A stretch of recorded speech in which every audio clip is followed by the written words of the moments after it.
In the peaceful kingdom of Lunaria, where silver rivers hummed lullabies and flowers only bloomed under moonlight, lived Princess Seraphina. She was not like other princesses. Her hair shimmered like stardust, and her voice could calm even the windiest storms. Every night, she would climb the spiral tower of the moon palace and sing to the enchanted mirror of the moon, a glowing, floating circle of silver that kept the kingdom safe by reflecting the world's dreams. But one night, as Seraphina began her melody, the mirror trembled, and then, to her shock, a hairline crack appeared down its center. The moonlight flickered. The stars dimmed. And in the quiet that followed, the mirror let out a single, crystalline tear.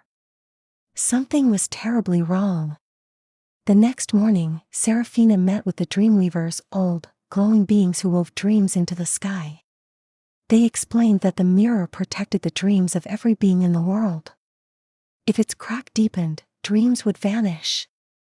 Sleep would become empty. The only way to fix it was to find the 7 lost dreamstones, hidden across forgotten realms and guarded by those who had lost their dreams. And so, Seraphina placed a kiss on her mother's forehead, took her dream staff, and stepped into the glowing dream pool. The surface rippled and swallowed her in shimmering silence. She was now a dreamwalker. Seraphina's first step led her into a deep blue forest where stars grew on branches like glowing apples. She walked softly, feeling the leaves hum beneath her feet. There, under the largest tree, lay a giant, sound asleep.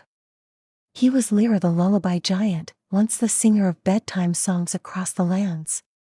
But now, he slept endlessly, having lost his voice, and his dream. Seraphina sat beside him and hummed the melody her mother sang to her as a baby. Slowly, the giant stirred, tears sparkling in his eyes. "You brought back my lullaby," he said, handing her a glowing stone from within his palm. The first dreamstone, of sound, was hers. Seraphina's next journey was upward, into a realm above the clouds. There she met a sad, sky-colored whale named Mira, stranded on a fluffy island. "I forgot how to fly," Mira murmured. Seraphina climbed onto Mira's back and sang stories of flying, wind, and home. The whale's tail trembled, and then, slowly, Mira soared into the air once more, leaving trails of glitter behind. "I remember now," said Mira joyfully. From behind her fin, she revealed the second dreamstone, of flight. She traveled next to a mirrorless river, one that showed no reflection. There, she found a young girl named Nima, who could no longer see herself in anything. "I don't know who I am," she said. Seraphina handed Nima a glowing feather and said, "You are every kindness you've given." As Nima helped a bird, shared with a squirrel, and whispered kindness to a weeping tree, her reflection slowly returned. Nima smiled, and from her heart came the third dreamstone, of self. In a quiet village that lit only at dusk, Seraphina found a boy who painted with shadows. His name was Oren, and he had lost his imagination. His paintings had turned gray. Together, they painted the sky in swirls of colors. They made trees of music and houses of wind.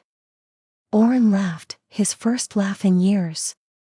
He gave her a small canvas that shimmered like stars, the fourth dreamstone, of imagination. To reach the next realm, Seraphina had to cross a yawning bridge. But she could only pass if she truly yawned, not from tiredness, but from peace. So she closed her eyes, breathed in deeply, and remembered the comfort of bedtime stories, warm blankets, and her mother's gentle voice. She yawned. The bridge carried her onward. In the next realm floated a library made of dreams. Books whispered when opened, and pages fluttered on their own. There she found an old librarian who had forgotten how to read. Seraphina helped her remember the feeling of wonder. They read aloud stories of dragons, boats made of bubbles, and castles made of wind. From between the pages of a glowing book, the fifth dreamstone, of wonder, slid into her hands. A field lay ahead, once glowing with thousands of fireflies. Now, only one remained. The firefly whispered, "We glowed from joy. But joy is forgotten here." Seraphina danced, sang, and told stories until laughter echoed in the grass. Slowly, fireflies blinked back into being. The last firefly placed the sixth dreamstone of joy into her palm. The final stone was said to lie in a place where all forgotten dreams sleep. Through thick, silver fog, Seraphina entered the fog garden. She found no creatures, only silence. Until she heard a faint voice, her own voice, as a little girl.